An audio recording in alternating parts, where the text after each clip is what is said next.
Hi. Hey, everybody. Welcome. Welcome. It's Don't Worry Wednesday. It's the only show like it ever, anywhere, because it's the only show right now that you can see Static P. Live. But what if they watch like an old video? Is it not a show because it's not live? Live. I said Okay, live at the end of that. that's true. Yeah. I think that's true. I don't know if there's There's- any cameras hidden watching me. There might be. I don't. If there was, then we wouldn't know about it. But That's true, and probably neither would they unless their name is Sunnily. Yes, Sunnily knows everything. Yeah. If you ever want to know anything about Black Static and Swerve, you need to ask Sunnily Bright. Yeah, It's posted in the chat, that's or right. leave it on the website. And yeah. So that's awesome. Well, welcome everybody. Welcome to Wednesday. And it's Don't Worry Wednesday. It's the show that if you've been here before, you know what it's all about. If not, then this is a show where we take any issues, challenges you may be having. We offer some perspective and some love and encouragement for you. We're not professional therapists, and our information is not a substitute for professional counseling, but we just want to help out in any way we can, drawing from any experiences we might have had, because we've both been through a fair amount of challenges. And sometimes when you're going through those, it just helps to have a friend, just helps to have somebody that can offer you some encouragement while you go through what you're going through. So we're so glad you guys are all here, and you all look good in the chat tonight. Yeah, your text looks perfect. It's beautiful. All the hearts that are there. Mm-hmm. Princess and Haley and Akil, you're here. Kendra, welcome. You have 5 live streams going right now, Akil. That's crazy. Yeah, wow. That takes some skill to ingest all of that at the same time. Man, that's great. Yeah. Mm-hmm. Yep. So I'm Joe, also known as CDVNL, and with me is Ryan, Static P. He's the guy on the top bunk. On the top bunk, that's right. I always pick top bunk whenever that was an option. I was like, sweet, I'm gonna sleep top bunk. Well, it's gonna be warmer there, right? So hey, that's right up my alley. Probably, and if you fall off, it hurts more, which is fun. Yeah, one time I fell off the top bunk when I was a kid, and I landed in a toy dumpster. Not dumpster, a dump truck. And a toy dump truck. Really? Wow. Yeah, no kidding. Like, so I fell off, landed, but sitting in a yellow toy dump truck. It caught me. It was painful, but It caught me. You didn't break it? No. Did it break you? It broke my fall. It broke. Hey, good. About like what? Like the 4 or 5, I don't know, 5 inches that it was off the ground. Oh my gosh.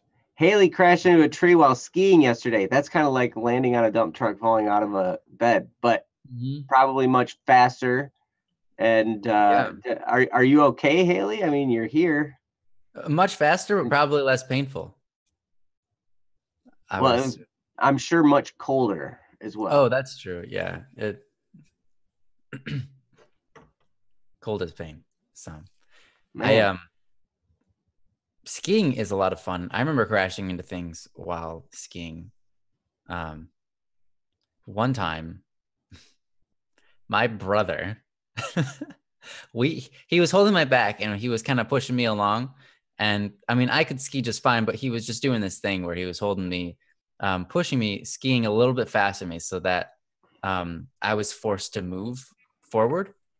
And then he did that.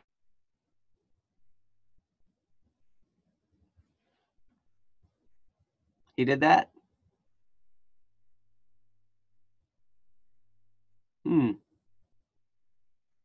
Uh-oh.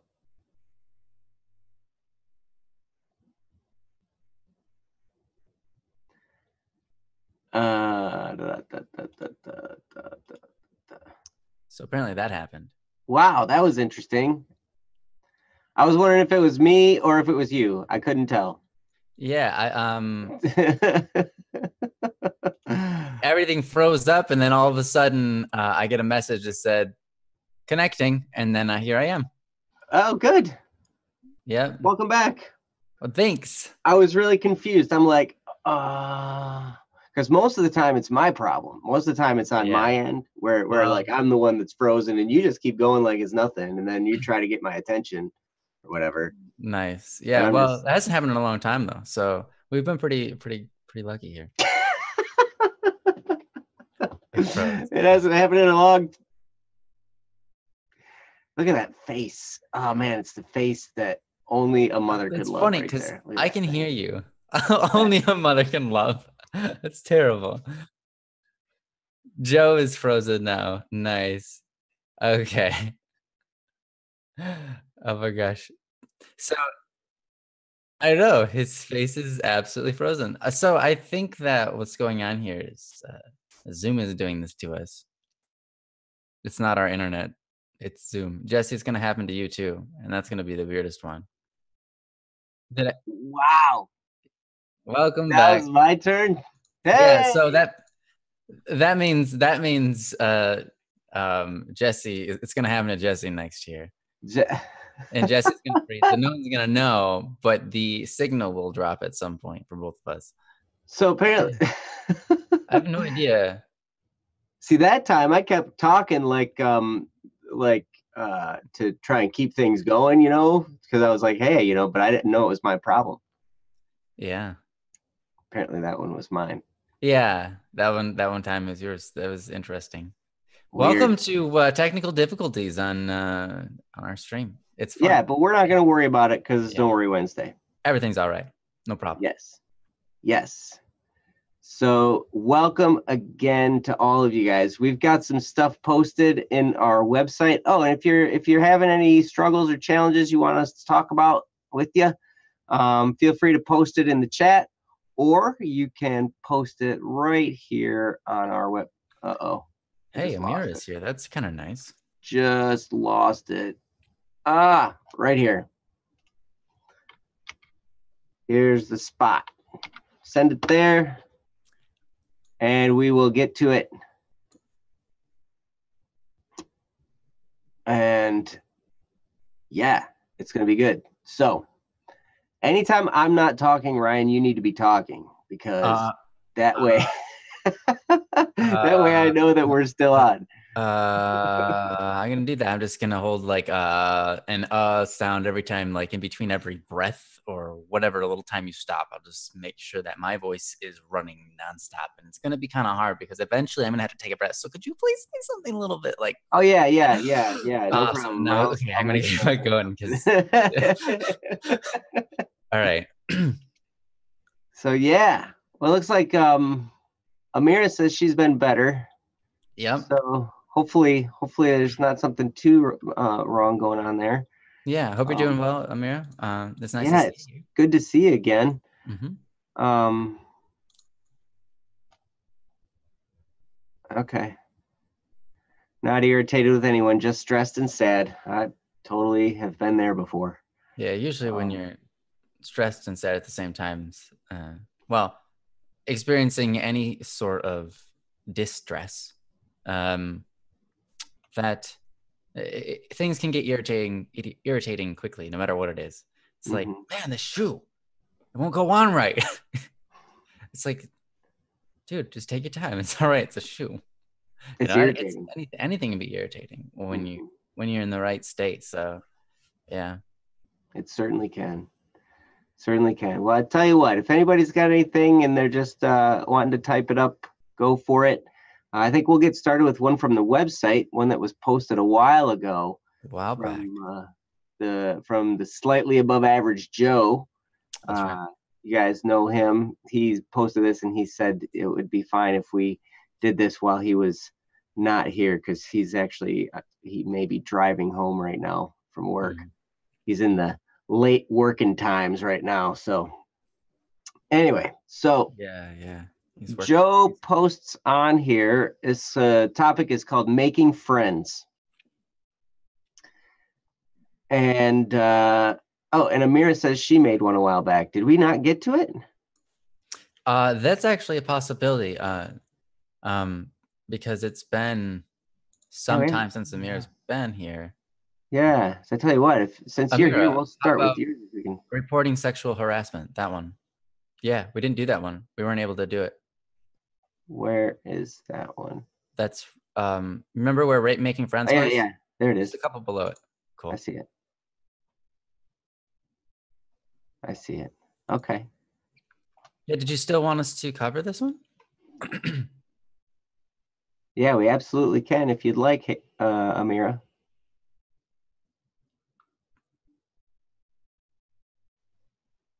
I know nobody's talking, so I feel like it's Mentioned going to it, be. so I assume that, yeah, that's the okay to go with it. That would make sense. Because if she brought it up, then she probably wants it. Otherwise, she wouldn't have brought it up. So, yeah, we never got to it. I've been really stressed out. That's why you haven't seen me in a while. Okay. Yes, please. Okay. Okay. Excellent. So Amira posts about reporting sexual harassment. And her post says, "Hi, I hate myself for something I did last night. I reported the guy I've been flirting with for sexual harassment to management. I feel bad about it. I think it might be time to quit my job. It's no one's fault but my own. I still really like the guy."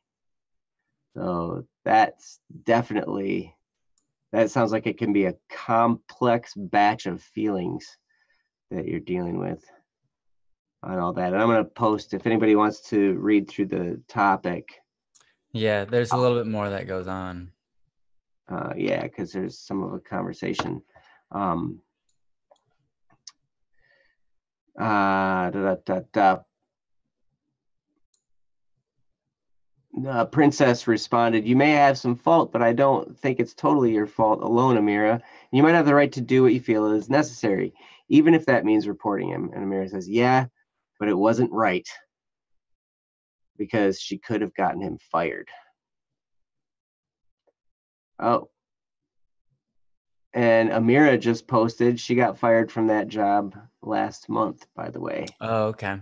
That's So, part of the stress and so on. Okay. yeah, wow, Amira, that definitely sounds like some challenges. I'm gonna let Ryan get started and see what he's got to say. So, Yeah.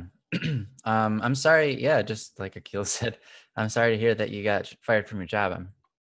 That's a bummer. I hope that life can pick up quickly again for you and you can find another job um, or whatever. But, until then, just put yourself out there, keep looking around and do your best to get outside your comfort zone when you really don't want to, especially right now.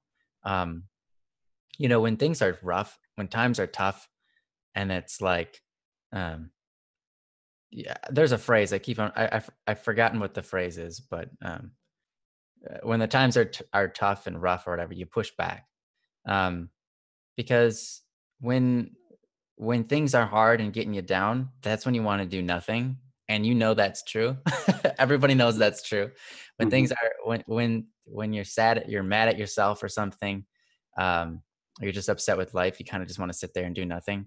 But the more you force yourself to do stuff, the more you like yourself, the more confidence you have in yourself, and that moves you along both uh, in your life for acquiring new opportunities and stuff like that, but as well as healing yourself and uh, healing yourself from the wrongs that you've done, and making you feel better about yourself, and building that relationship with yourself back up. But yeah, so I hope that that journey goes easy for you, and that you can get yourself to keep on moving, kind of like you're moving right now. So because you've come here, so thank you, by the way, for doing that, and it's really nice to see you. Um, so yeah, it's kind of interesting. So in this situation, um, you hate yourself for reporting the guy. Oh, you said, "I talked to the guy for a while, even after posting harassment, but I eventually cut it off, and I'm still wondering if that was such a good idea." Okay, that's fair. You know, um, Sometimes you just have to take things and say, "Well, what's done is done." Because you can never go back to the past and change it, right? You can never go. fix the things that you did wrong, but you can learn from it. A lot of times those things really weigh us down and they make us feel like crap. Mhm. They make us feel guilty. They make us feel, you know, um, like, we messed up. And sometimes what you have to do in those scenarios is just admit it and say, yeah, I messed up. That was totally like, I did that. And, and I'm sure you've already done that. Like you have already admitted it, right? Sometimes you just have to admit it and let it go. Because here's the thing. I remember realizing this one time. I was on my way to church or whatever, and I think I was at church. I was in the pew and I was praying and I was feeling this guilt for whatever I had done. I don't even remember what it was, but I remember feeling guilt and how it just made me feel. And I remember coming to the realization that uh, sometimes guilt is not there to set us right on the right path. Sometimes guilt is more so the devil's tool to hold us from going the right path. Mm. Um, because when you feel guilty, again, you don't feel like doing anything. When you're depressed or when you're upset at yourself, you feel like just sitting there. And you're like, well, I did this, so I'm not worthy. I'm not worthy of talking to this person anymore because I messed up. I don't deserve having good friends, or I don't deserve this or that or whatever. I don't deserve your kind treatment, or all sorts of different things. We all say that to ourselves when we feel guilty, but none of those things help us. All of those things hurt us. When we say that we don't deserve this, or we're not worthy of that or this, and they're good things. Um, a lot of times that just hurts us. It holds us back. um, so sometimes when you feel guilty, the best thing to do is just say, yep, I messed up. And, it's time to move forward. It's time to forgive myself. And I know that's a hard thing to do. It can be one of the hardest things to do, is to forgive yourself. I'm sure Joe will have a lot to say on that in when he does his talk. Uh, but you said the reason I got fired has nothing to do with the harassment reporting, in case anyone was wondering. Cool. Good to know. But yeah, one thing you can do is, was it the right idea to remove him from your life in the way that you did? I think that there's nothing wrong with that. We all get to make our choices. And sometimes they're neither wrong nor right. Or sometimes both things have something good and bad to them, like they have a consequence. Like removing him was to help you, removing him from your life was helpful because now you don't have to um, deal with with the flirting and all of that kind of stuff, and you can continue on your way like you want to. But at the same time, then you feel this ache and pain of a relationship that was lost. So I get that, you know. So it's kind of like you end up with a good and a bad at the same time. Um, and sometimes there is no, uh, how do you say it? There's sometimes you have no option that is without issue. You have no option that is without pain. You have both of the options. I can stay here and be in pain, or I can leave and be in pain.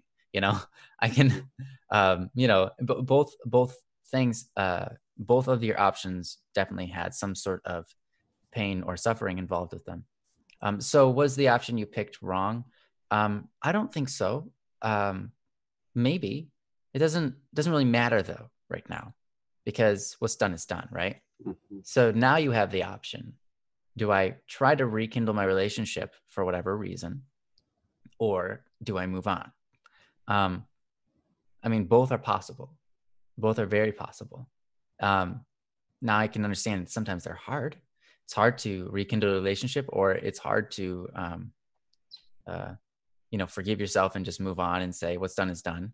I don't think you necessarily even need to forgive yourself. You just need to come to grips with it, because you didn't do anything wrong here in this Mm. situation.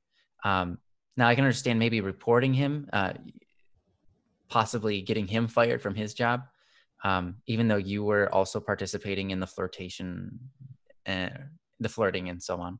I can understand how you look back on that and say, I think that was a wrong action. And I think I would feel like that was the wrong action too.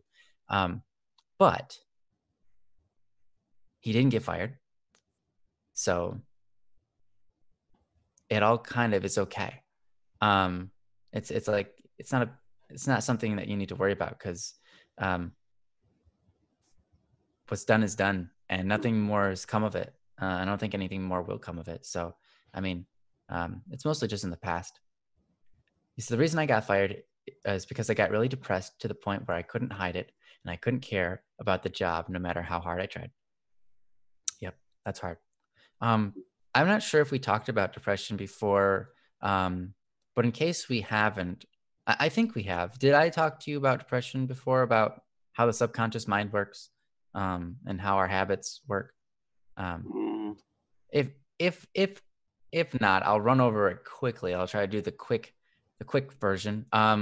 So our subconscious mind, it has these habits, and we can program these habits, which is the beautiful thing. And these habits include how to ride a bike, how you react to certain scenarios, how to speak the English language, how to hear it. And then even things like what you're attracted to, whether you like girls or guys, whether you enjoy apricots or not. To a degree, all of these things are in your subconscious mind, how your mind receives it and tells you how it feels. And they're mostly habits, and they can be programmed. Mm-hmm. So one of these things, or two of these habits, can create depression. And that's what depression is. Depression is basically the ultimate quick summation of what depression is. Because I've seen like commercials for it. It's not just sadness. It's not just this and that and blah, blah, blah. They're fine commercials, but the ultimate, like, this is what depression is. You don't like yourself. That's what it is. You don't like yourself. Because when you don't like yourself, everything just collapses, because then you have no interest in doing what's best for you. Mm-hmm. And so then everything goes downhill. So being depressed is really hard. It's a really hard place to be. And it's a really hard place to get out of. Mm-hmm. It's a really hard place. It's like a hole that has sand walls, and you have to build your way out with spit and mud. That's a weird analogy. You make that analogy work. I'm just going to stop that analogy. You make the rest of that work however you want. Anyways, so yeah, depression is two habits combined, okay? And you have to fix both, because you end up in different positions if you only fix one of them. So the first one is you're habitually negative, and that's a lot of people are. But when you're habitually negative, it means like your first thought on a lot of things, or your perspective on the world, is negative. And it doesn't necessarily mean the whole world, but it does mean at least yourself. You're negative about yourself. And the second thing is you're focused on yourself. You have a lot of self-focus. And so when you're focused on yourself and you're negative towards yourself, you put those things together and you just don't like yourself. You don't like being around yourself. You don't like who you are. You have a bad relationship with yourself. You don't talk nice to yourself. Yeah, that's depression. So how do you get out of that? You fix those two habits. That's it. Habit number one: how do you stop focusing on yourself? You just try to do things for others more and more without accepting or desiring. I mean, you can accept rewards, but without desiring a reward, without desiring a payback. So when you do things for others, you do it just for them, and not for yourself. And you don't even, if a thought crosses your mind, like, I hope they notice that I'm doing this, that's the wrong thought. Try to get that out of your mind. Do it anyways, even if you think those thoughts, but just try to make sure you don't think like, that they notice. Do things behind people's back that is really nice for them. That's the first thing you can do that starts creating a habit that gets you away from focusing on yourself. And the reason you want to do that is because if you cure the second habit, where you're constantly negative, the problem is you're still focused on yourself. So whenever you have a bad day, you're going to go sink right back into depression. And also the other problem with it is ever met anybody who's like super egotistical? Like they think they're all that in a bag of chips. Those people also sink into depression really fast because that's who we're talking about. When you're like, man, the world is awesome and I'm even more awesome. You know, that's that's egotistical. That's egotistical. And you have that problem if you have that self-focus, but you've changed your mind to not be negative but positive instead. So it's important to fix that one. But then also important is to fix the other side of it, and it's to be a negative. How do you fix that? I'm sure you know this one already, but it's hard. It's hard. But just here's the main thing. Try to think of the things like if you can pray, that's awesome. But if you don't, if you're not religious at any sort, try to think of the things that you're thankful for. That's the first step. Think of the things you're thankful for every single day. For you, just as you wake up and just as you go to bed, think of like 3 things, and that's it.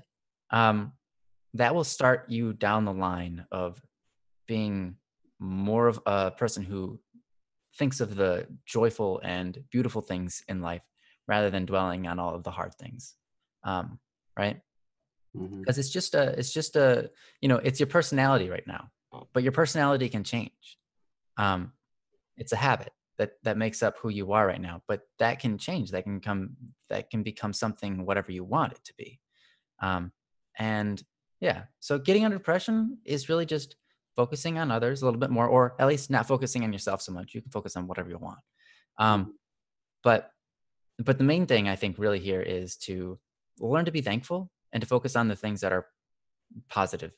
Try to find the positive outcomes of opportunities. When something seems to be down, remind yourself like, oh, this pain will create strength in me later. Or I'm sure I'm going through this for a reason. You know, all these thoughts, they really do help train the mind to work towards building yourself back up out of depression, as corny as they might be. But yeah, I would start with just thinking of some things that you're thankful for before you go to bed, and maybe when you wake up in the morning too. If you do that every day, you'll surprise yourself. Really, you will. Just do that. Do that every day for like the week, and you'll surprise yourself. Write it down on your ceiling. Write it on a sticky note and stick it on your ceiling so that when you lay down in your bed, you'll know that's up there, and you'll be like, "Oh, I got to do that." Seriously, it works. So there's an idea for you. But anyways, I've talked for like way too long now. No, you haven't. Also more problems in your life that you're dealing with. That's fair. I mean, I understand that. There's never just one problem. That's for sure. There's all sorts of problems. You know, that's the way life is. But yeah, go on, Joe. Do my talk some justice and make it sound good. No, I think you put that very well, and you took a lot of my ammo. So I got well, I just fired some of your ammo. Now you can deliver the punch. Oh, gotcha. Yeah. Okay. The bullets are fired, but they haven't quite landed yet. No. Yeah. Well, Amira, first of all, feeling guilty. Good question. That's from Kendra. But we can get to that. Let's see. So Amira had said up there while you were talking,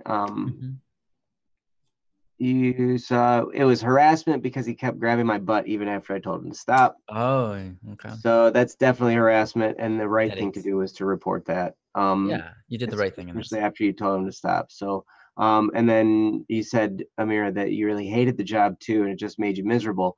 So getting fired may have, you know, as you look back on this experience, the fact that that situation ended, even if it wasn't ending the way you ideally wanted it to end, you will probably look back on that and be thankful that that scenario, that part of your life came to a close, because there are those times. I can think of a lot of times in my life when I have to make a decision on whether I want to close a section of my life off.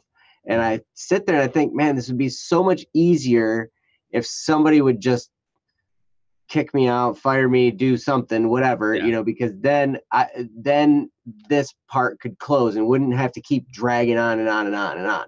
So the fact that all this happened, I think you eventually will look back on it and be thankful for it. I know it's painful right now, and depression is never, ever, ever a fun thing to go through. I mean, it wouldn't be called depression if it was fun. But like Ryan was saying, one of the first steps is to cultivate that gratitude in your life. Cultivate things that you're thankful for, because there's got to be stuff that you're thankful for. Sometimes it's as simple as, I'm thankful that I have a blanket to curl up under and cry. Sometimes I'm thankful that I have a pillow that I can lay my head on, so I don't have to lay my head on a block of wood or something. Or a haystack. Or a haystack, yes. Or that are poking. Right. Poking into my ear. Right. So, but the point is there's a lot of things we can be thankful for. And that's always, I have a 3-step process every morning that I go through. And this could help you out too. So I start with what I'm thankful for. I think of a few things that I'm thankful for, and that kind of sets the ball rolling. And then the next step is to think of some things that I'm looking forward to. So that puts me more of a forward focus. It puts me more of a, what am I looking to accomplish? What am I looking that's going to happen in the future that I'm excited about? Something that I'm, looking forward to. Because that'll break the cycle of you looking back. And depression generally has a backwards, we're always looking back over our lives. I remember, at least when I went through some massive depression, one of the biggest problems I had to deal with was the fact that I didn't feel worthy of pretty much anything.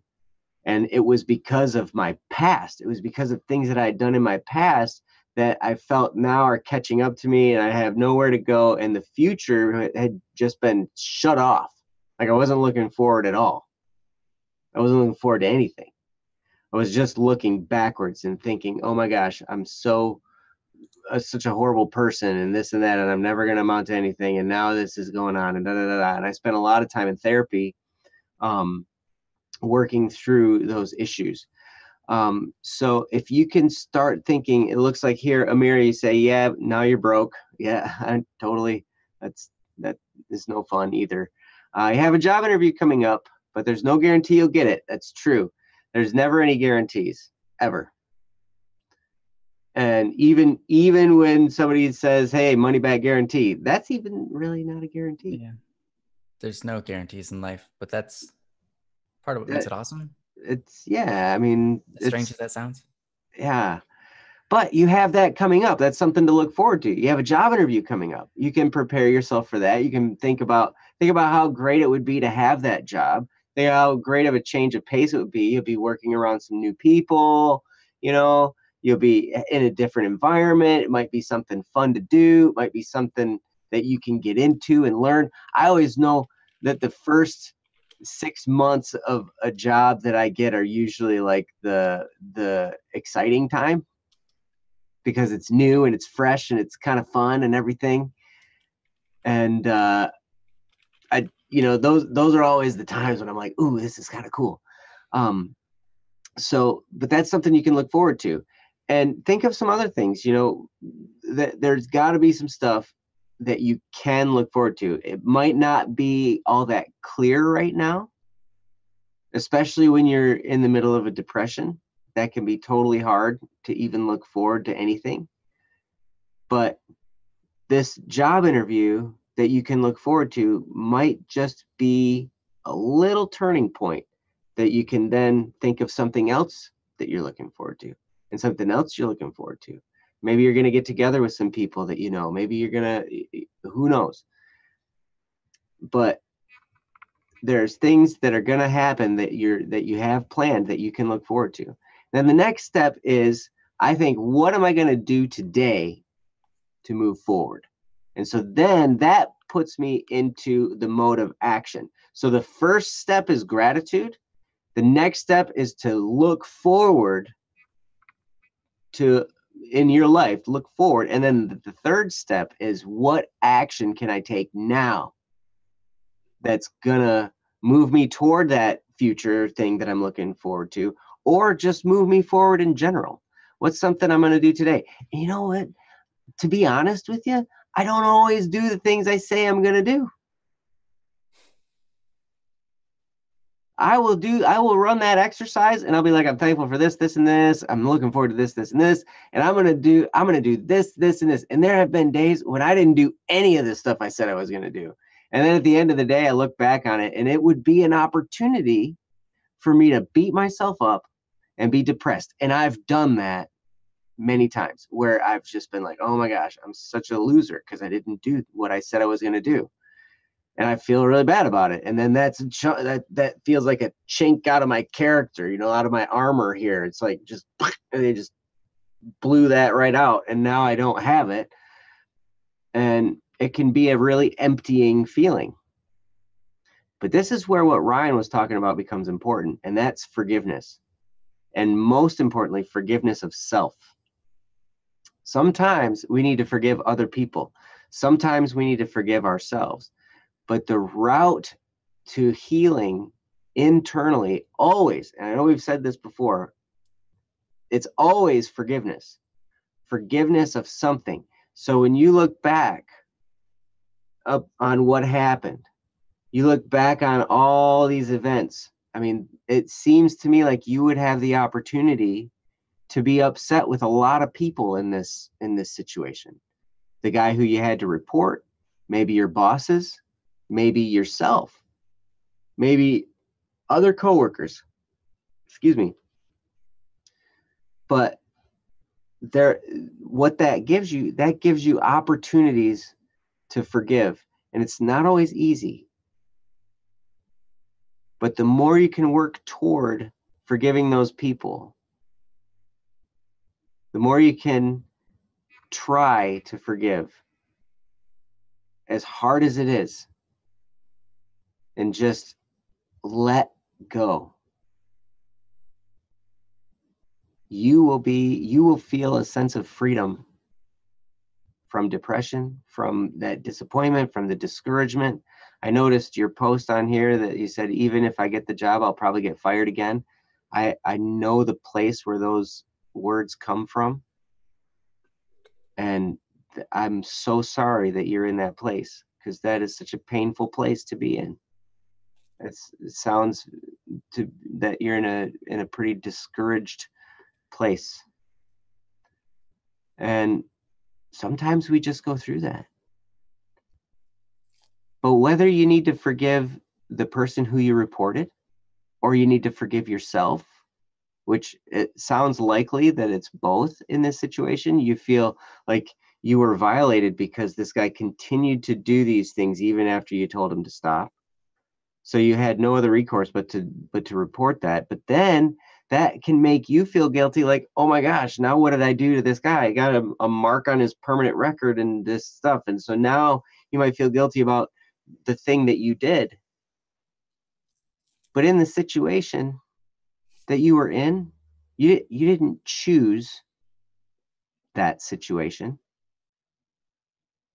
There may have been things that you did that brought that situation to you, but it wasn't like it was a conscious choice. I can't imagine that you would have chosen for that type of thing to happen.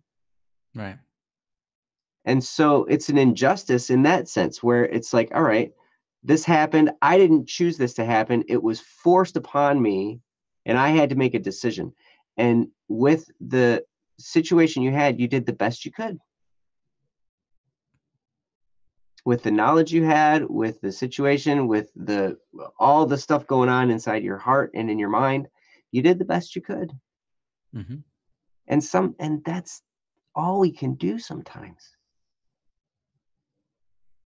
I know there was a time, just the other day, I woke up with my alarm and then I went back to sleep and I slept for a couple more hours. Like a couple more hours. This is ridiculous. And I woke up and I looked at my clock and I'm like, this is crazy. Like, what the heck happened? And I started to beat myself up. I started to go down that road where I was like, oh, no, I'm not going to get this done. I'm not going to get this done. And I'm I told these guys I was going to get this stuff done and I'm not going to do it now. This is terrible. And then I was like, wait a second. I had to flip that switch. I had to be like, okay, yep, it happened. I can't go back and I can't change anything. Just like Ryan was talking about. You can't change the past. You can only look forward. So I was like, all right, what I can do here is I can analyze the steps I took.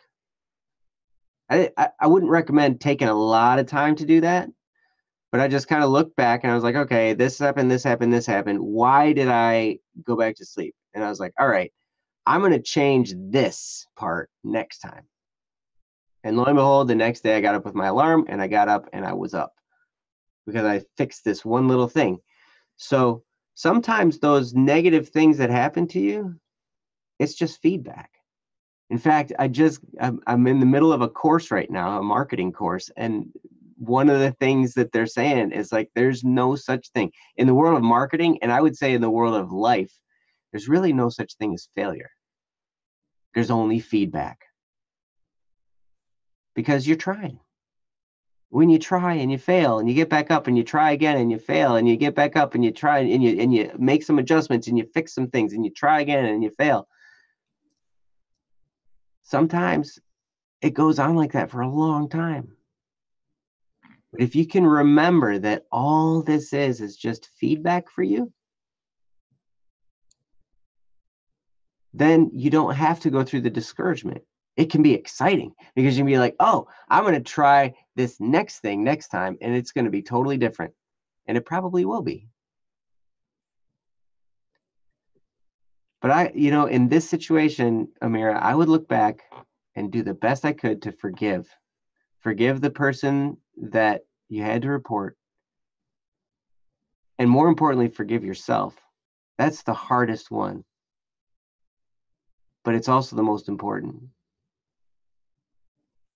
And if you're a praying person, then not only forgive yourself, but also pray for God to forgive you. And also pray for God to forgive the other person. And just if you pray, then wrap that person in prayer and offer this whole thing to God.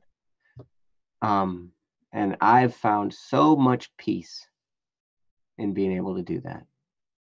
I think, as soon as I learned the power of forgiveness, that it wasn't about me being forgiven by somebody else, but true freedom came when I was the one doing the forgiving of other people. That's when true freedom comes. Now you're no longer bound by this anger. You're no longer bound by that bitterness. You're no longer bound by the disappointment and the discouragement and all of those negative feelings. Once you forgive the person and yourself and the event, all of that goes away. And you're free. And then the next thing happens and you got to do it all over again. And then the next thing happens, you got to do it all over again. But the more you get into that habit, the sooner you'll get from the challenging situation to freedom. And you totally can do it. The next thing I would do, like Ryan was talking about, he said, when you're depressed, you're thinking of yourself and you're thinking negatively. That's spot on. And so, yeah, the best tool for getting over thinking of yourself is to do something for another person without expecting something in return. But then to get over negative thinking, like Ryan was saying, the gratitude and then like the stuff I was talking about, looking forward and then taking action. One thing also is be very mindful of your programming. What kind of shows are you watching? What kind of music you listening to? What kind of YouTube stuff are you taking in? What kind of stuff you reading on social media? All of those things. Be very mindful of that. And if it's not building you up, it's working against you. Especially in this situation, we're already kind of discouraged. Some good programming is going to really lift you up. I recommend the Criminal Idol series. Anything by Static P on the Static P channel. I recommend all that stuff. I recommend, spend some time in the forums. Get involved in the community at bss.studio. The people there are so willing to lift others up in so many ways. It's just an astounding community. So that's about the best I've got on this. I'm going to turn it back over to Ryan, see if he can put a pretty bow on it and wrap it up. So Yeah, that's the message that we're sending looks out. good. Looks Um, good. That's a nice bow. yeah, I But don't have Amir, much more to add. So yeah, just Amira, like I feel you. We both know that spot that you're in. You know, both felt it in different ways, but it in the end, it's kind of like the same thing, you know. So, um, it's hard, mm-hmm. and I'm gonna tell you that that's okay. It's okay. You're okay. You're not dead, right? Your arm didn't fall off, and even if your arm fell off, you're okay. Look, you can get through this. Here's the thing: you're a human, right? That's awesome. First of all, that's awesome. Like, Mm-hmm. you didn't get to pick that. I understand that you didn't make that choice, but it's still awesome. I like that about you. I like that you're human. I think that's pretty cool. Um, but you're a human, and humans are capable of incredible things. But it's just not like, oh, but only some humans. No, it's every human. Every human is capable of so much. Um, my arm fell off. Yeah, no, I'm fine. My arm. Oh no, let me just pick it up off the ground and put it back on. No. Anyways, humans, yeah, that's one of the things humans are capable of. No, that's not true. But the thing is, your mind works like other human minds. And that's how I know that for sure you can get through this. You can, whatever the struggle is, whatever the problem is, you'll always have a way to keep on moving forward. No matter what the situation is, there's always a way to just deal with it. Whether, sometimes it takes a while to come to that point where you're like, okay, I can get over it now. All right, I'm fine. Sometimes it takes a while. And sometimes certain things, you have your ups and downs. Sometimes you have a problem where it goes away and comes back and goes away, comes back and goes away and goes away and comes back. And you're like, stop it. you know, sometimes problems are like that. Mm-hmm. But either way, um, you're human, and which tells me eventually you can solve it. Eventually you can figure it out and you can move on and you can grow from the experience. That's quite interesting, because no matter what happens in life, a lot of times we like to just say things are bad, um, even though they're not really bad. We just like to label them that because we don't necessarily like them right away. Like, um, for example, I mean, this is a silly example, but like maybe you don't like the taste of green beans. So you're like, oh, green beans are bad. Well, that's not true. Green beans are really good for you. They're healthy, you know. You just don't necessarily like the way they taste. And not everything tastes great because our minds don't necessarily perceive it that way. It's funny is the only difference between green beans and the way you taste them and the way I taste them is how our minds perceive them, but it has nothing to do with the reality that they're still the same thing. And our brains are just telling us what it thinks it should taste like based on what the brain decided it likes and doesn't like. It's weird. It's just all a weird emotional, almost chemical reaction. Our brain is perceiving something. And it's the same thing with reality, though. Reality is reality. What's true is true, regardless of what we think of it. But we get to interpret it as bad or good. Sometimes we go through something and we don't like it. It doesn't feel good, right? Sometimes we make a choice that we're like, man, that was the wrong thing. Or sometimes we make a choice and it's like, that was the right thing, but why does it ache? Why does it feel bad after I made that choice, even though I know that was the right choice? We've all been there. But here's the thing. The reality is the same. What happened has happened. Your mind just has its own perceptions of what it wants to think about it. And the amazing thing is that you're a human. And you can change those perceptions. You can question yourself and say, wait a minute, is this actually bad or is it good? Is this pain I'm feeling really what I'm supposed to be feeling? And is pain bad or is pain good? Pain is a beautiful thing. It is. And it sounds weird because no one likes to be in pain. Mm-hmm. Not even me who says that, right? But at the same time, I know that so much of my growth, so much of my well-being, so much of my understanding of value, so much of suffering has created great things in me and for other people in my life. So it's not a bad thing. It just hurts. But that's okay. That's okay. That's okay. It's all right. Mm-hmm. It's And just because you're human, you are also infinitely valuable. mm-hmm. I'm Don't sorry, ever I totally cut you off, Ryan. Yeah, no, that's perfect. Because don't ever cut yourself off. Don't ever tell yourself I don't deserve this. Don't ever tell yourself that I don't deserve this or I'm not worthy, because that's not true. And deserve is just kind of a silly concept, anyways, because we don't get what we deserve in life. We never did. We never will. We never have. I mean, you didn't deserve to be born into existence, but here you are. Now you get to make of it what you will. What is your will? Think about what your will is and then let that shape. Because here's the thing, like maybe your will hasn't been figured out, or you're just kind of going with the wayside. Here's like, just like Joe said, you can have bad programming. I mean, there's a ton of, most of the media out there that you can watch is not good for you. Yeah. The reason that it's bad is because it hurts you and it doesn't help you. Like, it doesn't necessarily hurt you. It might be funny. It might be like, oh, that's hilarious, blah, blah, blah. But then later on in life, maybe the same day, things, your mind is wrapped itself around certain concepts that are not healthy, just because something is funny doesn't mean it's good for you. Just because it's enjoyable, like, just plain sugar, doesn't mean that it's good or bad for you, but it can be bad for you.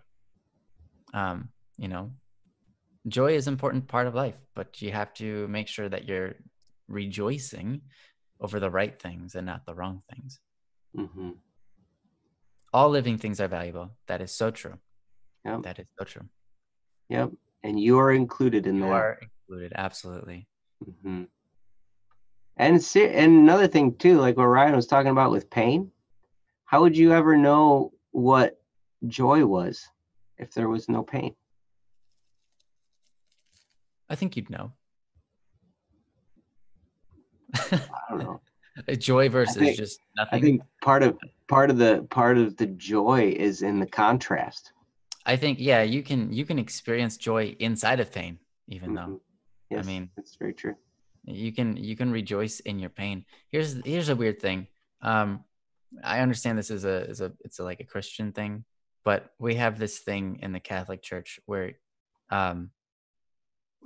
pain or suffering is something you can give up. You can use pain or suffering as a means to worship. Or you give that up and you say, let this pain be worth something to you. And give yourself up. And here's a weird thing. Like some people, like when they're sick, they're like, yeah, man, I am suffering so hard right now. It's awesome. And I'm giving it up to God. And it's so easy to let it go. It's so easy to just put your mind in a better place when you do that. When you can see pain as just a consequence of reality, but not necessarily a bad thing, it's so much easier to let go of the pain and just move on. It's so much easier to take the pain and turn it into something good, and rather than sulking in it and turning it into something bad, because it can be something bad, something unhealthy. But you get to pick, so it's interesting. Yeah. But I anyways, see your post here, Amira. It says you feel so lonely right now. I'm very sorry for that. yeah. But keep sticking around this community. Sometimes being involved in an online community can be a great help. Sometimes it's good to have people like in person around you. But I know sometimes that's not always possible at times. And I understand after what you've been through, you could totally feel alone.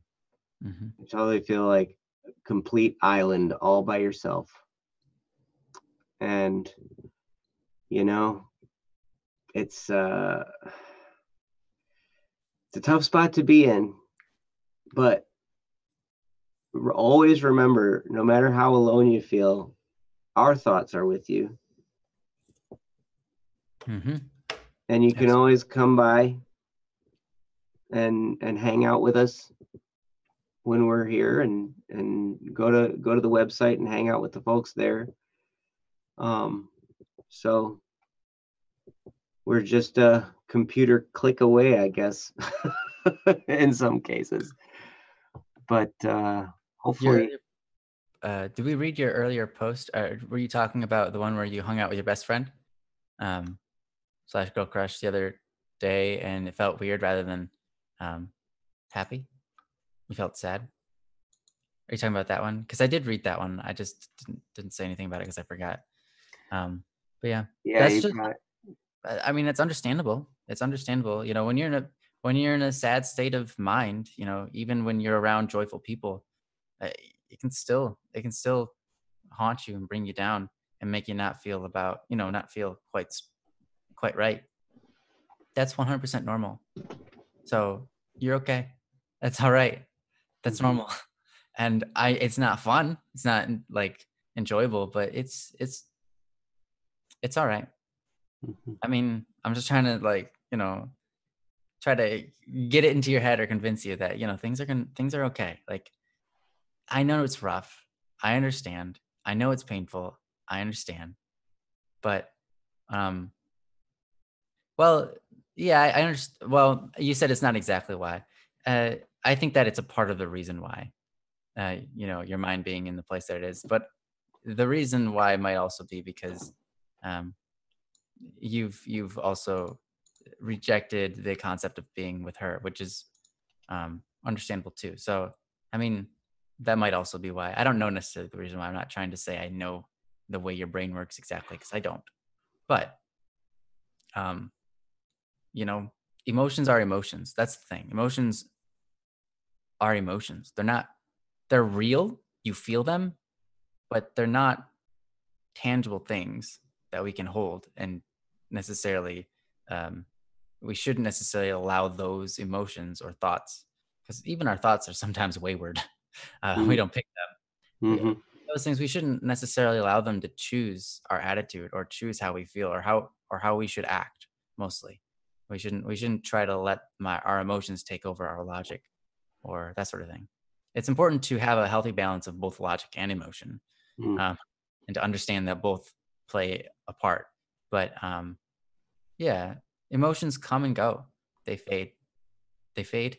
They come. You know, sometimes they come on strong and then they come off strong. you know, Emotions are just what they are. They're important, but also not always right. You know. Well, it's also because of something that happened a while back. If you don't want me to talk about it, I won't. It's not that we don't want you to talk about it. Um, you're free to talk about it. Mm-hmm. For sure. For sure. It might It might take another day to do that, though. Yeah. right, we might have to address it on a different on like the next show or something. Hmm. But yeah, Amira, I tell you, it's not an easy place to be, especially, I just read the post that you hung out with your best friend girl crush earlier today, but something about it felt weird. I'm usually really happy when I see her, but this time it felt sad. Sometimes when, like you said here, it's because of something that happened a while back.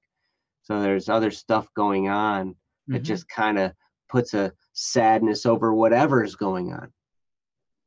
It can kind of put sadness into everything, and that's not an easy place to be.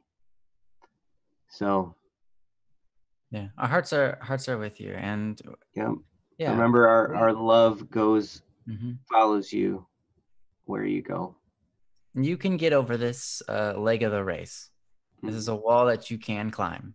You wouldn't be given this mountain if you couldn't climb it, right? It might feel like the hardest thing, and it might have been something that you've been struggling with for a really long time, but you are capable. You are completely capable of getting over it. I promise. I know that you are. Mm-hmm. Not saying it's easy, but I'm saying you can do it. Yeah. I believe. And most things that are worth it are not easy. That's true. That's true. And you are worth it, Amira. Mhm. Yeah.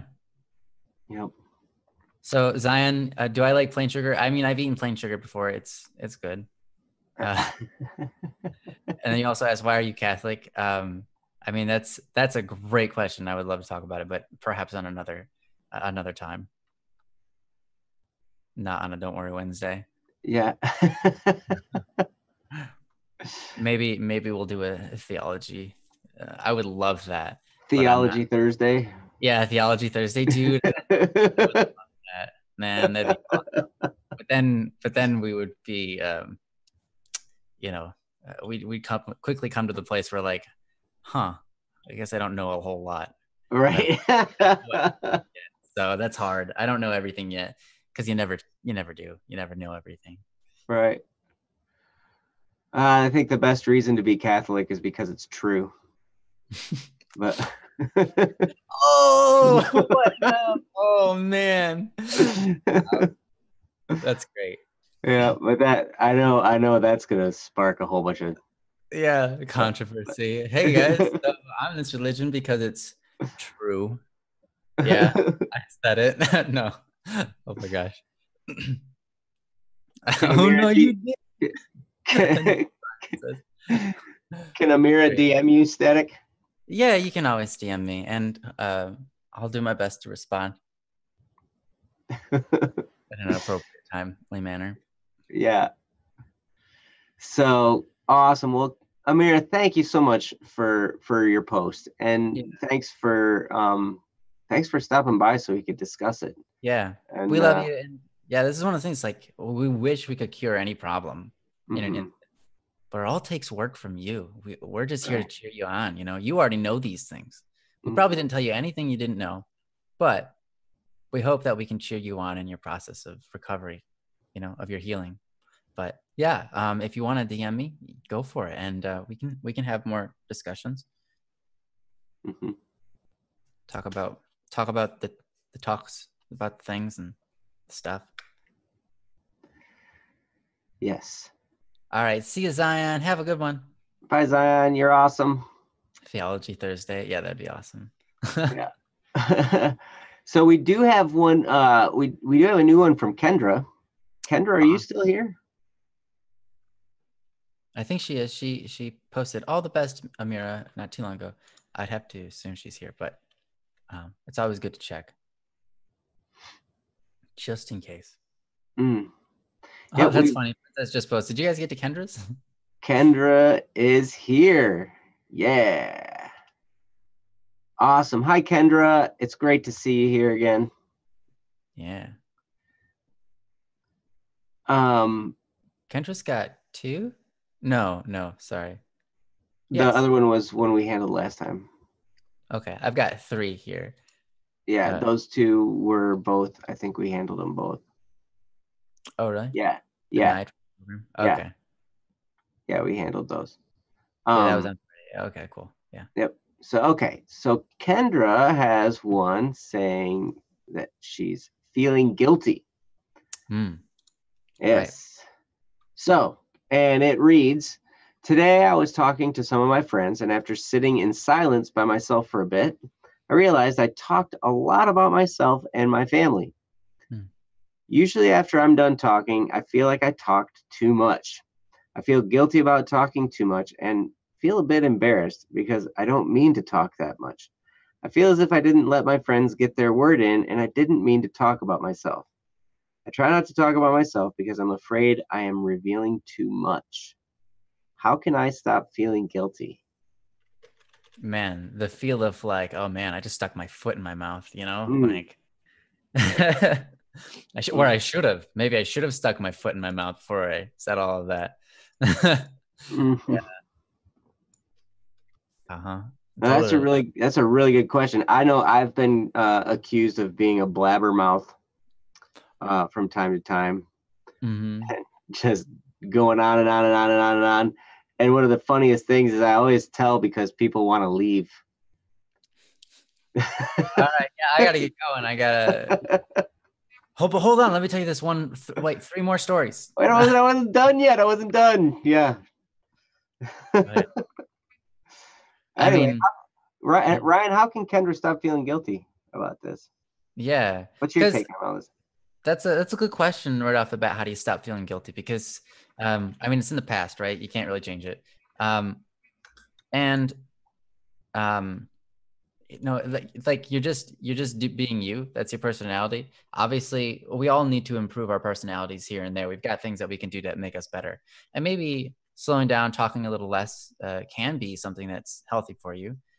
It can drive your friendships forward because it can allow other people to add more to the conversation, things like that. Definitely good.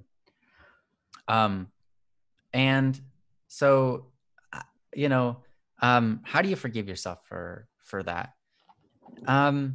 It's a good question.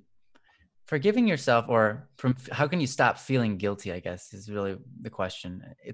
I guess they kind of go hand in hand. But not necessarily.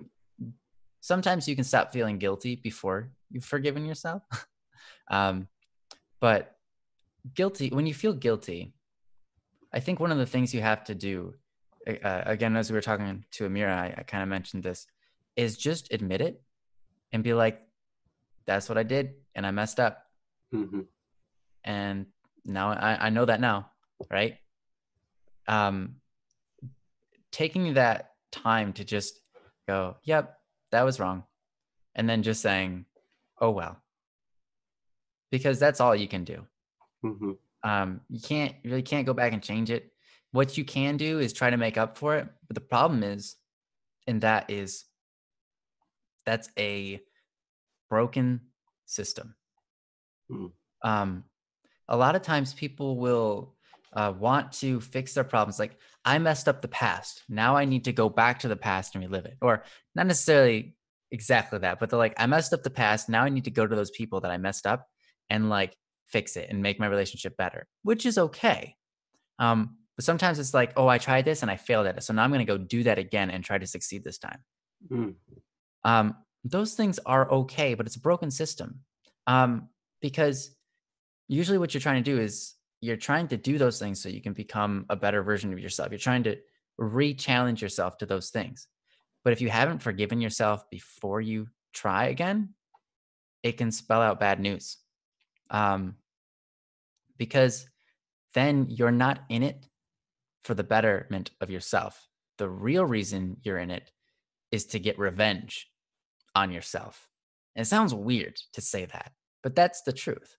If you're attempting to fix the past and show like, hey, I can do this better now, etc., your intention is not necessarily to grow and be a better person. Your intention is to pay back and get revenge on the past. See, here's the thing, like when you're trying to pay something back, like someone lends you money, you pay them the money that they lended you.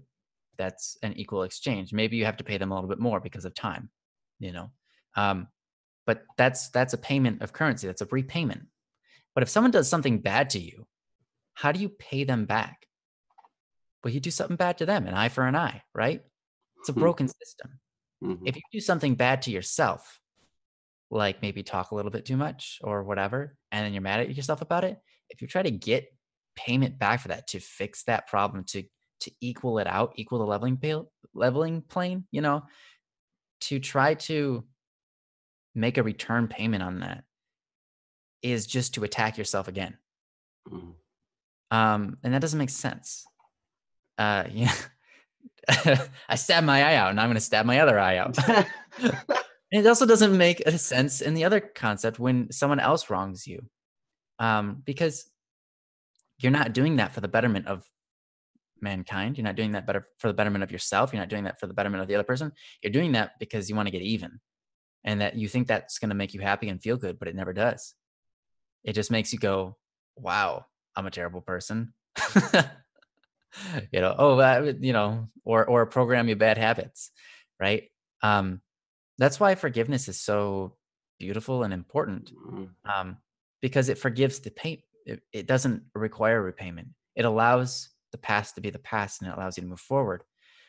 If your focus is on making the best for the future, making the best for each person to uplift their value and uplift their livelihood, then the concept of an eye for an eye has no place. It doesn't work. You don't need to get revenge on yourself. So when you feel guilty, try to remember that you don't need to get revenge on yourself. That's not going to help you. The best thing you can do is you can experience what you've experienced, right? And remember, that's just an experience. Doesn't make up who you are. It's just an experience that you can learn from now. Say, okay, that happened. Now, what do I do? Well, you move forward. It wouldn't do any good to do anything else but that. I've experienced what I've experienced. Now what do I do? Okay. That gets you in the right thinking. Now it gets you moving forward. Because a lot of times when we feel guilty, we're like, man, I did the wrong thing there. And then we stop. We got to ask the next question. What do I do now? Mm-hmm. Because if you just ask, man, or if you just say, man, I messed up, cool. That feels bad. Awesome. And then you feel bad and you're like, man, I messed up. And that feels bad. And I messed up. And I feel bad. And I messed up. You're like, wow, this whole thing just doesn't seem to be going anywhere. Yeah, it's not. It's not really. You're pretty much stuck in a loop right now. What you need to do is ask the next step. Don't stop where it feels bad. Take where it feels bad and use that as momentum to move forward. Because you can take what feels bad and take it and use that to your advantage. Use it as a tool to strengthen you. So don't forget to ask the question, what's the next step? That'll move you further away from that guilt. And like I said earlier, sometimes guilt is there to teach us something and help us. And sometimes guilt is there to destroy us, to hold us back. The devil's tool. So you have to discern which is which. And sometimes it's both. But when it starts to linger and hold on for longer than it should, at that point, you're like, okay, I see what this is. This is the bad guilt. This is the guilt that's not going to help me do anything. It's the guilt that's just there to make me feel bad, to keep me from being a better person. I need to start just being a better person. I'm going to move on. We all experience that. And we all have to come to grips with that reality. So how do you get over it? It's a mental battle. So you got to talk to yourself, right? That's what it is. Guilt is a battle inside your mind. So how do you fix it? You battle it out inside your mind. And sometimes your actions can affect how you feel. Your actions can affect how you see yourself and how your mind thinks, what your logical process is. So sometimes writing things on paper can move your mind forward. Sometimes going out and doing something productive or fun, or, starting up a conversation and then like being silent to force the conversation to be how you want it to be. Those things can reprogram your mind because they're happening in real life. But the mind is powerful. So if you can use your mind to get over the battle within your head, that's awesome, with reflection and so on. But if you need that extra step, then go out there and just start doing stuff, and that'll start moving it forward. So this isn't the first time it's happened. Yeah, understandable. Back in high school, I was quiet. And when I did talk about myself, I felt good for a bit, but then I felt guilty for talking about myself. Sure. Another thing is, maybe Joe might talk about this too, but I was talking about earlier, perception. Perception is like everything. Perception is everything in this world. How you perceive things. And sometimes your perception can be off. I think you might feel bad for talking about yourself because you perceive talking about yourself as being the opposite of humble. But that's not true. I know people who have this. I'm not saying that this is your scenario, but I definitely know a lot of people who feel guilty for talking about themselves. Like, oh, I talked about myself too much, or I was too focused on myself. And that can be a bad thing, but a lot of times it's not necessarily a bad thing. It's okay to talk about yourself. It's okay to let people know your thoughts, because how else are you supposed to have a conversation? You know, Mm-hmm. how else are you supposed to relate to somebody if they don't share who they are? I think it's important to be intimate in your conversations. And by intimate, I mean personal, close, revealing those things that you believe are true in the world, that affect your life and things like that. The deeper things in the world, it's important to talk about those things. Mm-hmm. The things you're going through. I'll tell you what, I have formed deeper relationships with people who all they do is talk about their day and how all the things went wrong. I've formed deeper relationships with those people just by listening to them than I have with people that are very polite but don't talk about themselves at all. Because people who don't talk about themselves, I can't have really a personal, deep relationship with them because I don't know anything about them. Mm-hmm. All I can do is inquire from my interactions with them from time to time. But it's super important that people talk. It's important that people talk about themselves when they talk. So that's a good thing. Maybe your perception might be a little bit off, and you just have to tell yourself, you know what, that's okay. You know, I've done that myself a ton of times in my life. There are countless times where I'm like, wait a minute, maybe I'm looking at this the wrong way. Maybe that's not a bad thing. In fact, I even did this with food, you know, and I was just talking about this earlier, green beans. I used to dislike radishes. And I was like, wait a minute, maybe I'm the one that's wrong. And so I stuck a radish in my mouth and I chewed on it for like 15 minutes and I hated it. And then I was like, you know what? Radishes aren't bad anymore. Okay, that's not exactly how. All right. I took a radish, I put it in my mouth, I chewed on it, and it tasted bad, but I let it sit on my tongue until I couldn't taste it anymore. My olfactories took over, or whatever that's called, right? Oh, yeah. And then once that was done, I took another radish and I did the same thing. And then like 15 minutes later, I came back and I did another radish. And then like 15 minutes later, I did another radish. And I was like, wait a minute, this doesn't taste bad. It just tastes like nothing. And then now I can actually eat radishes anytime. And they don't taste like nothing. They don't taste like nothing. They have a taste, but it's not a bad taste. I've reprogrammed my mind. I had to take a step back and say, wait, am I the one that's wrong here? Is it just that my perception about this? Now that's food. This isn't like a moral thing, but there are many times where moral things have come to my mind where I'm like, wait a minute. I don't necessarily, I mean, or maybe not moral things. Like I used to dislike anything that was popular. Just because it was popular. Yeah. I was like, there's a lot of people who like this and I don't like it because of that. Like that's overrated. It's stupid. You know, it's like, but then I started listening to music that I didn't realize was popular. And then people were like, yeah, I don't know that song. I'm like, you know the song? It's like, yeah, I don't like that song anymore. And at some point I had to come to grips with myself and be like, Ryan, are you serious right now? You like that song? You know, like maybe your idea of what's good and what's bad is wrong here. You have to change something. And so then I started working on myself in that category. In fact, Joe is one of the people that started to usher in that change because Joe was talking about pop music with me and he liked pop music, but not all of it. And I was like, you can do that? You can like rock, metal, pop, and funk. You can like all of those things. Like that's cool. Yeah. Well, maybe I'll try to do that, you know? And that changed my mind about things, you know? Here's the thing.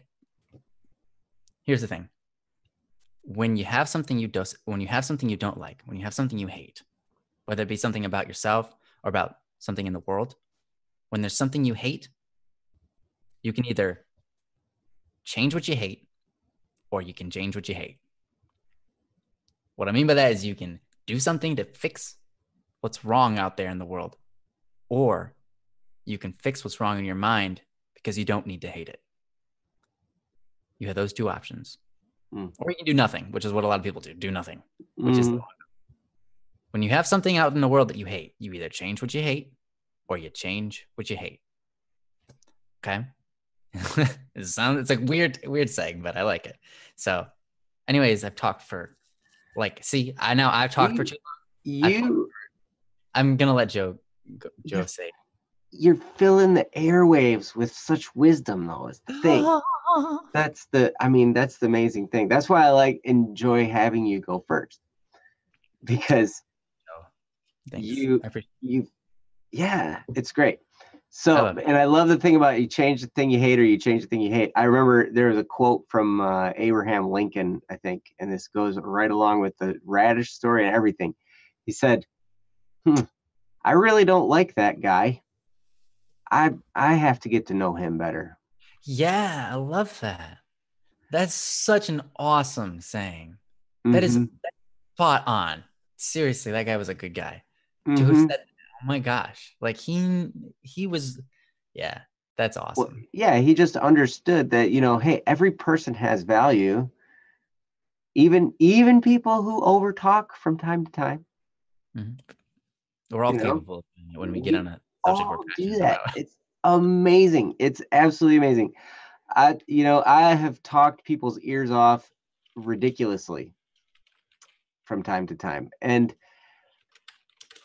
there are different times for it. One of the things I think that actually helped me, this is kind of weird, and a lot of people might think this is, silly or whatever, but I do it in the morning. I do affirmation statements. I started off with one that was pre-written, and then I kind of made up my own based on my own goals and my own hopes and who I was.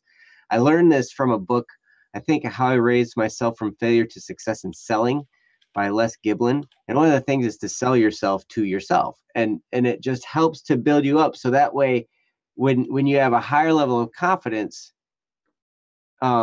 you are more comfortable asking other people about them.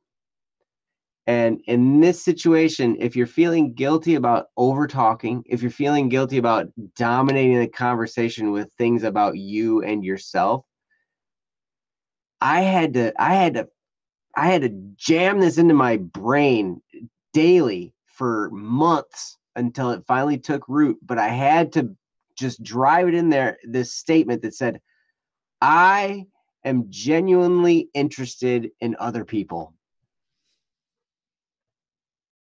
because I totally wasn't Right. at all. I could care less. I didn't care about other people. I cared about me. I cared about, like my favorite conversation was about me and those poor people, my poor family members that just put up with me because they were stuck with me. I look back and I'm like, I wanted to slap myself, you know? And maybe you feel that same way sometimes, because I would talk about myself, and I was my favorite topic of conversation. I was my own favorite charity. I would give myself money. You know? But I had to drive into my brain, I am genuinely interested in other people. I am genuinely interested in other people. I am genuinely interested in other people. And when I repeated that to myself enough, I finally started to get to the point where I could start asking people questions. Mhm. And funny side story in regard to this, right, not long after I had figured this out, after I jammed this into my brain, I met Ryan's brother, Kyle. And I was like, all right, I'm gonna be good at asking questions today. I was at a meeting and there were a bunch of people there, and Kyle, Ryan's brother, he was a new person that I hadn't met before, and so he was there, and I'm like, I'm gonna get to know this guy. And at the time, Kyle was a man of very few words. Oh, for sure. He's still not necessarily a man of many words. He says what's important. And if he's talking, I would encourage anybody to listen, because, like Ryan, he's a man full of wisdom and he has knowledge, and he is one of the most prolific researchers of anything I've ever met. Like, he will research stuff and figure it out, and he will learn about it and know it in and out, inside and out, before anybody. So anyway, but here's the thing. I met him And I was like, I'm gonna be good at asking questions. And I'm like, all right, I'm gonna get good at drawing this guy into a conversation. We're gonna have this great conversation. It's gonna be awesome. Worst person. I learned this all. It was gonna be great. And I went, hey, how's it going? Yeah, hey, my name is Joe. What's your name? Kyle.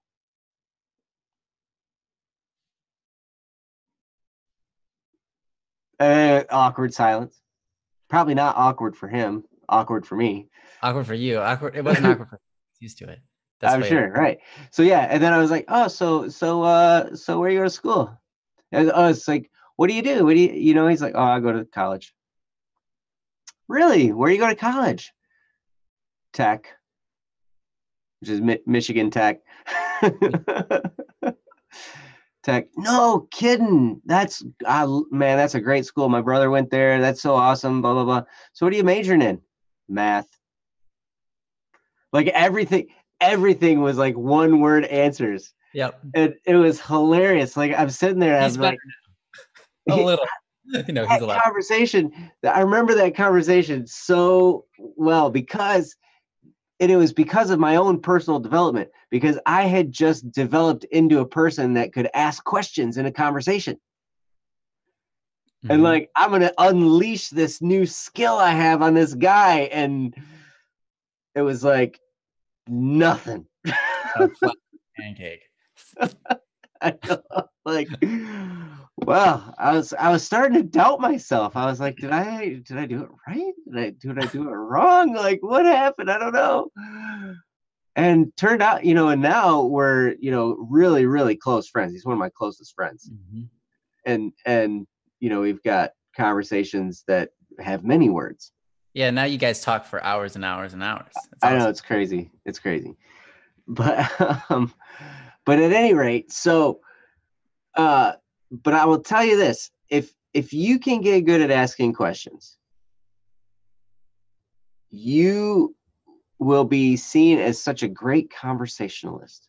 And you'll only say like 6 words the whole time. You'll say words like, really? Oh, really? You'll say words like that. And or the classic, oh really, why is that? Why is that? Oh, really? Yeah, really, why? Yeah. Oh, really? I heard a guy there was a guy who did a whole lesson about this skill, and he made up a word, and it's, oh, really, why is that? It's a multifaceted word. You could say, oh, you could say, really? You could say, oh, really? You could say, why is that? Oh, really, why is that? It's like, and you just... It's true. It works. It works. That can be your whole they get wound up and start talking. And so it's possible that you ran into people that used, oh, really, why is that on you? Or some bit of that. You might have just had an engaged audience for your story. And there's a time for that. And so I know when I walk away from someone who, oh, really, why is that to me? Or they did that to me. I walk away feeling exactly like you felt, guilty. Like I just dominated that whole conversation, but they meant for me to do that. Like, it was like this plot they had in their head, and they're like, oh, I'm going to get this guy talking. And then, like you said here, the close to the bottom of your topic, you say you try not to talk about myself because I'm afraid I'm revealing too much. That can be something to watch out for, because sometimes you reveal enough about yourself, and then all of a sudden now this person knows these things about you, and depending on their heart, they can use them in ways to guide you in directions you may not necessarily want to go. So there is that aspect of things. So when I start to catch myself, and sometimes it takes a while to catch myself when I'm getting in that mode of talking a lot and just blabbing on and on and on and on, once I find out that I'm doing that, boom, I always think, no, I need to turn this conversation back on them. I need to ask a question. As soon as possible, I need to finish my thought and ask a question and get them talking, because that that's generally my goal. And it can be about anything. It can be about the weather. It can be about the weather where they live. It can be about where they live. It can be about the kind of car they drive. It can be the weather in the car they drive where they live. It can be about anything that seems just boring and dull and whatever. But what that does is that warms up the conversation then. Those little meaningless seeming questions are what get the conversation moving, and then you can start talking about deeper and deeper things. So couple things to take from this is become interested in other people. And I'm sure you are.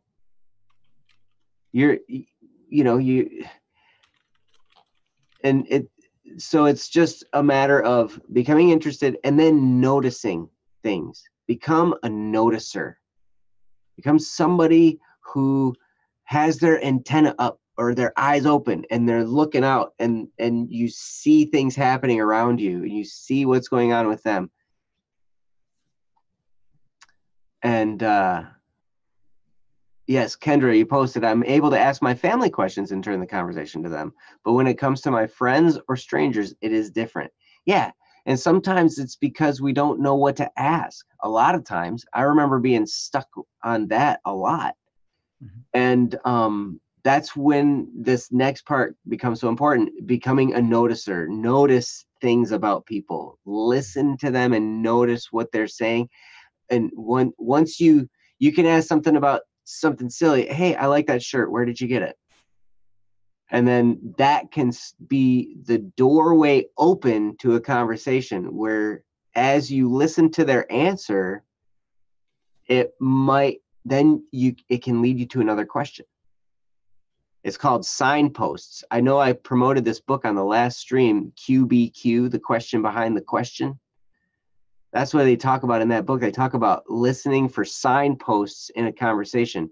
As you're asking questions to people and listening to their answers, they're going to say something, and then you can latch onto something and ask another question about something they just talked about.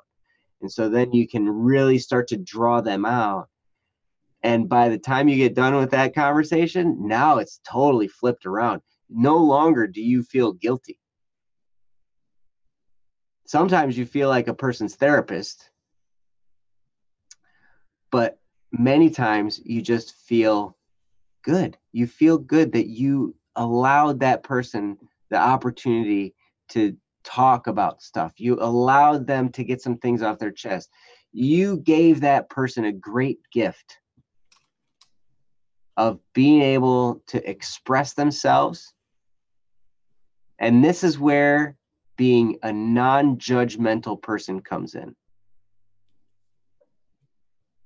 You know, we strive, and I hope that every single one of you feels like this is a safe place for you to come, because we will not judge you. Ever. I mean, and if we ever come close to that, we always check ourselves. Oh my gosh. Because that's important. Yep. There have been times to check ourselves. There have been times Ryan has laid the smack down on me. I don't think so. Not in a Don't Worry Wednesday, but like earlier before I had been through some personal development stuff, where Ryan would be like, hey, I don't know if that was the best thing to say. And like, coming from Ryan, that's like the smack upside the head, you know. Ryan's such a nice he's so nice about saying stuff. But by now my antenna are up to the point where I know when he says something like that, I know he's smacking me in the face. Oh like, my. Stop it. I have to be careful then. I have to figure out how to go even lighter on my words. So that sounds feels like a pillow. Yeah. But I'll tell you, I don't always do it right, so smack me sometimes too. It's great. Well, sometimes. Usually it's a smack on the back saying good job. You're good job. That's pretty much all Ryan ever deserves is no, that's not true. Yeah, that one. But I tell you, Kendra, one of the greatest things, and Ryan was getting at this, you have noticed that you have this tendency to do this. you've noticed that you might mess things up once in a while. And you know what? That's okay. I mess things up all the time. I mess them up every day, multiple times every day, many times an hour. All the time. I'm messing things up. And I learn from that. But like Ryan said, it's not about messing things up and feeling bad about it and messing it up and feeling bad about it. It's about messing things up so you can learn from it and grow. That's the beauty of making mistakes. The more mistakes you make, the more chances you have to grow. If you treat it correctly, and your mindset is the right one right here, because you're reflecting on, okay, I did this and I feel like it was the wrong thing to do. What can I do differently? And that's the right question. What can I do differently? And you said, how can you stop feeling guilty? The best way is, again, to learn to forgive yourself. Because sometimes that feeling of guilt is a guide, like Ryan was saying, and sometimes it's just there to destroy us.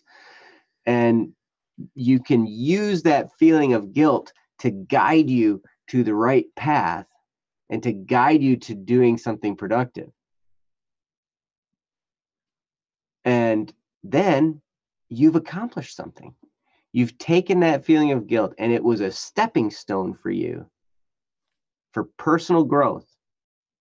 And now you're a better person than you were before. So it's a good thing you made that mistake, because you might not have learned this otherwise. And that's why I always say, I'm the best at messing things up. That's what I'm best at. And people would give me flack about that. They're like, oh, that's a bad thing to say about yourself. I'm like, no, because that's how I grow. That's how you learn. That's how you make advancements. That's how you develop.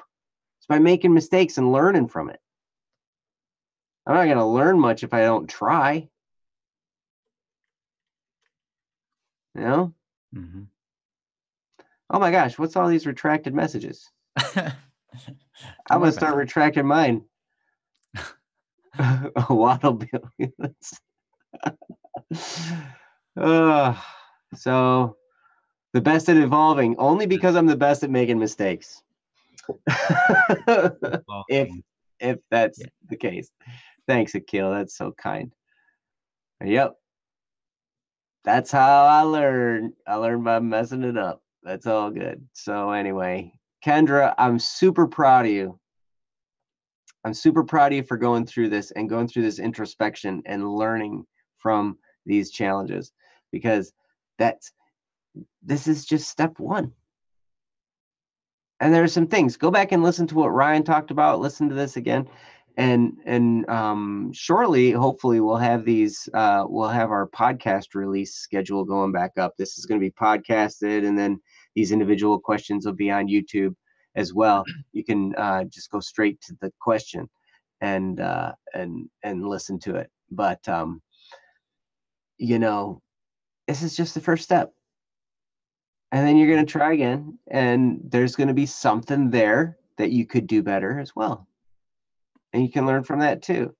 Sometimes, depending on the severity of the issue, it's just like, you can be like, whoops, all right, try again. Whoops, all right, try again, Mm-hmm. Yep. I experienced that in martial arts tonight, as a matter of fact. We're learning a new form. And and when you're learning forms, every little detail matters. From where everything is placed, your stance, everything. And so with all those little parts of the movements, there's lots and lots of mistakes being made all over the place. And little corrections all the time. And you just go through it and you practice it. And then you stand there in a certain position and you check yourself and you check your stance and you check where your arms are and you check where the attacking fist is, and then you check where the other one is, and that's not close enough to my waist. And there's all these little different tweaks to make, and those are all mistakes. But through correcting them, you grow. And it's a beautiful thing. It's a beautiful thing to be able to learn and grow and change. And it gets exciting. Exactly, Akil. Your toe is 3 degrees off. Yeah. Yeah. Yep. I've had I've had instructor come over to me and be like, yeah, you need to adjust your foot just this much. Like, yep. Oh, that's Hey, awesome, Kendra. That's so cool. We're just happy and glad to be a part of your life in any way possible. So, no, that's really awesome. Good luck with the channel. That's really cool. absolutely. And thank you. Kendra posted some art on our website. I went to your profile on the website and I just looked at your posts, and I absolutely love your oil paintings. I have to go check those out. Yes. Oh my goodness. The one of them in particular had this crazy. It was the one you posted pictures of all the different directions all the different ways you could have it. There's so much depth in that. And it's almost, when you look at it, it's like a 3-dimensional image, and it was really, really cool. So thank you for posting. Thank you for sharing. Yes, the abstract. Yep. I really enjoyed that one. So, but all your stuff was great. But that one was the I'm abstract rainbow tunnel. This space oil painting, that is so cool. Oh yeah, with the Japanese symbols and stuff on there. Yeah. That one. Mm-hmm. Yep. Wow, that's so cool. I love it.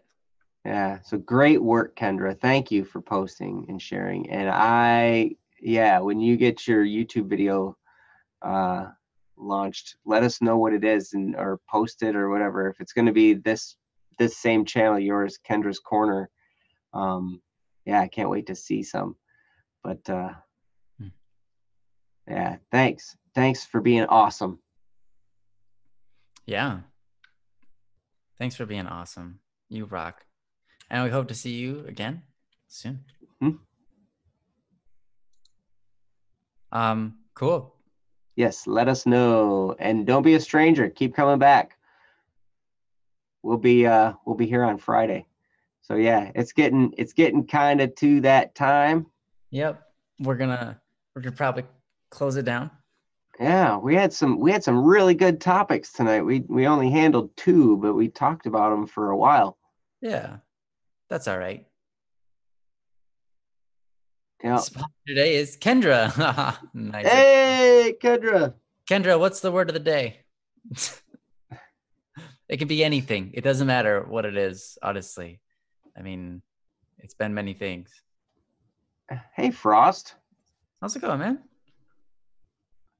Long time no see. I know. Where you been all my life? Yeah, seriously, I've been waiting. Been sitting here waiting for you to show up. My goodness. Be yourself and smile. Awesome. I love it. Yes.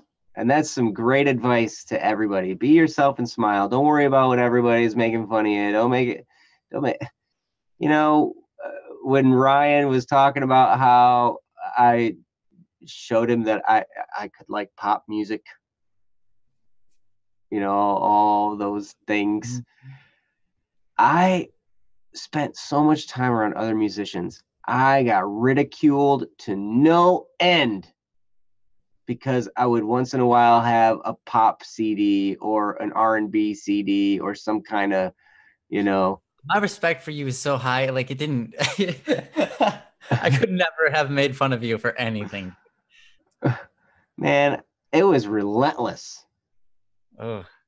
Because I was around a bunch of musicians, and that kind of music there's a few different kinds of music. There's music for the general public, pop music and stuff like that, and then there's music for musicians, and you've got the crazy weird stuff for the people that are musicians, like Frank Zappa and like weird stuff. So You got all these different and all these musicians would make fun of me because I would listen to pop music and I would listen to how it was put together so I could then learn how to write stuff that would then Be popular. that would be hit caliber, that would be according to that set of guidelines that creates a hit song. And if you guys like my stuff, that's a lot because of what Joe did in his study there. Because I followed a lot of the rules for what he's talking about right now. Because he laid out in front of me like these are the things that you can do that will make your song popular, and I took those to heart, and that's a lot of the reason why my music is at least decent in the Your realm music of is amazing. it would be music for musicians if it wasn't for your study. So I appreciate that you did that. Well, you're welcome. I'm glad someone was able to benefit from all those years of ridicule. Yeah, thanks man, for enduring that for me. I appreciate and now all of your subscribers are benefiting from that. Yeah, because they get to hear all that, which is sweet. So, you're welcome. I do what I can, Hey. Awesome, Kendra. Well, good luck with it. Much yes. Love. Bless. Static sounds like an angry wife. I am an angry wife always. Wow. What? I sound like an angry wife? Said who? Amira says that. Amira? You do. You sound like an angry wife. You're right. I mean, Amira's always right, so it must be true. Mm-hmm. I wonder what I said that made me sound like an angry wife. I must have said something. Or maybe it's my voice. Maybe my voice sounds like an angry wife. I think it was because you were asking Frost where he's been. Oh, yeah. Okay, yeah, that's probably it. I think that might have been the case. But Princess, thank you. Love you, Princess. Thank you for posting the things in the forums. Yeah. Shout out to Princess Yellow. Thank you, Princess, for putting the questions in the website when they get posted in the chat.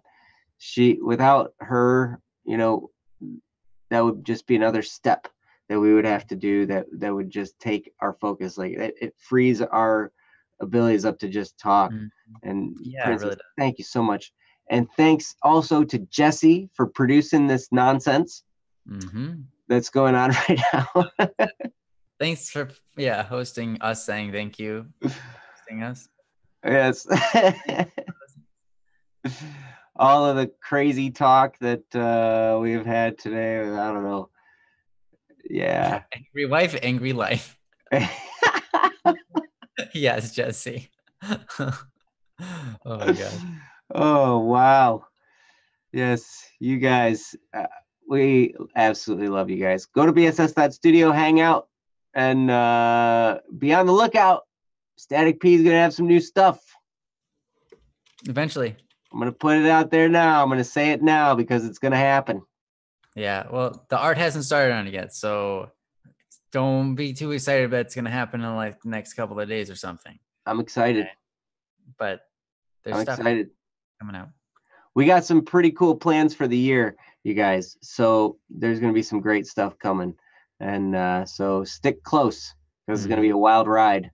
And as always, keep coming back on Wednesdays and Fridays for these streams because, hey, we love hanging out with you guys. Yeah.